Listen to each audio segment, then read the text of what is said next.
a lot of people know you from the movie The Secret. And when you were here last time, you talked about the law of attraction.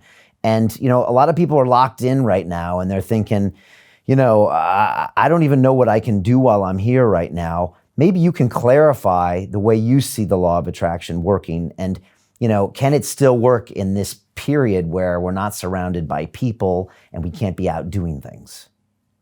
Well, those are great questions. And there's a couple things I want to clear up. First of all, for me, the law of attraction is a law. That's why we're calling it a law. It is as concrete as gravity. There are exceptions to gravity and planets without gravity, and there's exceptions to the law of attraction and maybe planets without the law of attraction. I don't know. But the law of attraction is alive and well and working. The first thing I want to say is it works on a group level as well. People keep looking at the idea that the law of attraction is yours and yours alone. On one aspect of it, one level of understanding, that's true. But we also attract people who have similar interests to us. The law of attraction is actually working to pull them in. This is why there's so many groups on Facebook that are like-minded. There's two different workouts that I'm doing these days, and one of them is the X3, which I jokingly call the Rubberband Workout. But the rubber bands are not office supply bands. They're the kind of heavy rubber that takes 300, 500 pounds to stretch at all. And so there's an X3 users group. And all of us are in there because, in a sense, we attracted each other. Now, I don't know that anybody in that group, unless they know me as a law of attraction person or in the movie The Secret, would confess or think or even agree that we're all here because of the law of attraction. They would say we're all here because we are using X3 as our exercise device. Yes, and that's how the law of attraction works. We state an intention, and this again is a teaching tale. The people sitting at home right now, you stated an intention. If you wanted to work out at home using the X3, you would state the intention. I want to find where the X3 is or what the hell it is. Go buy it. It'll be shipped to my home. When it gets to my home, I'll start working out with it. When I get questions about it, I might go online and look for answers. And as a result, you will be attracted to an X3 users group. The same thing's going on out there in the globe itself. We talked earlier about the conspiracy theories, and I know you've had other people that have very strong opinions about a darker conspiracy going on. And you will find people who will be attracted to that mindset. It's their mindset that is attracting the other people's mindset. Way back in the 70s, there was an esoteric teacher named Jane Roberts, and she used to channel, I say these words knowing that a lot of people will just barf right now, but a lot of people will sit up and take notice, that she channeled somebody called Seth. And Seth would explain to us the nature of personal reality. The nature of personal reality also included group think. Because of my particular beliefs, I tend to attract into my orbit, my personal orbit, people who have similar beliefs. So the law of attraction is working on this esoteric group think level.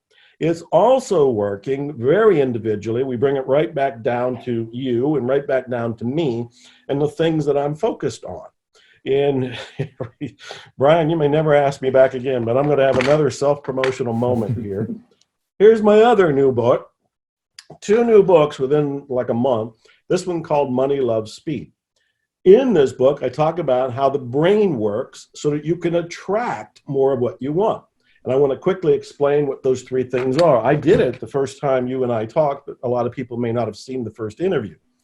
So how does the brain work? You have a reticular activating system in the back of your head. It is programmed for survival. So right now, the law of attraction is an unconscious program focused on survival, and it's working because you're watching this interview. You're alive. Brian's alive. I'm alive. Thank God for our reticular activating system. But most people don't know you can program it for something else.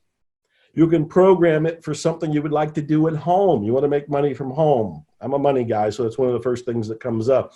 But there may be other things that you want to do at home. You want to state those things as an intention.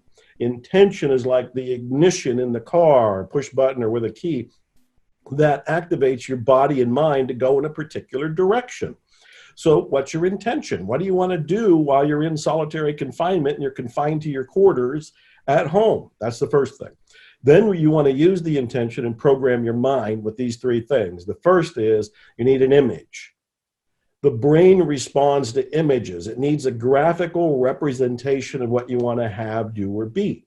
I'm also a car guy, not so much right now because I'm, in the house like everybody else, but I still love cars. And if I wanted another one, I'd be looking online, I'd be finding a Google image, I'd be hiring an artist, I'd be doing something to make a drawing, a photo, an image that speaks to me of the car I want.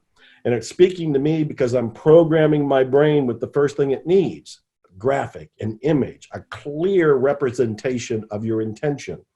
The second thing you need is emotion. You cannot create without emotion. Most people, especially right now, are focused on fear and hate. Well, there's a third powerful emotion. It's love. Fear, hate, and love are activators. They activate our brain because they're like fire. It's like throwing coal or gas or kerosene or whatever example might work in different people's brains. So you need an emotion. When you're looking at the car or whatever the graphic is of the image that you want to look at it with love. You want to look at it with passion. You want to look at it with a positive emotion, not fear, not hate. You get more of what you focus on. If you focus on fear and hate, you got to get more to fear and more to hate. I'm talking about the conscious use of your own brain. And so you want to have the graphic, step one. You want to have emotion. So you look at the graphic with the positive feeling of it would be great to drive that thing or own that thing or to be receiving checks or commissions while at home for work that you're doing and work that you love. Then the third thing to program the mind is repeat it, repetition. In order to reprogram the reticular activating system, you want to keep telling it, this is what I want, this is what I want, which is why people create vision boards that they can put on their wall. They can also take a picture of it, put it on their phone, their laptop, their refrigerator, their headboard, their mirror. And what you're doing is telling your brain, I want this. And with the power of the image and with the fire of the emotion, and then with the very practical repetition, the reticular activating system now grasps, oh, this is the other goal you want. This is your intention. And what it does is in each moment, it filters out the 14 billion bits of information flying around at any moment and makes you consciously aware of the 6 or 7 bits of information that could help you attract the very thing you said you wanted as your intention. And there, Brian, is a crash course in how to use the law of attraction to create your own reality.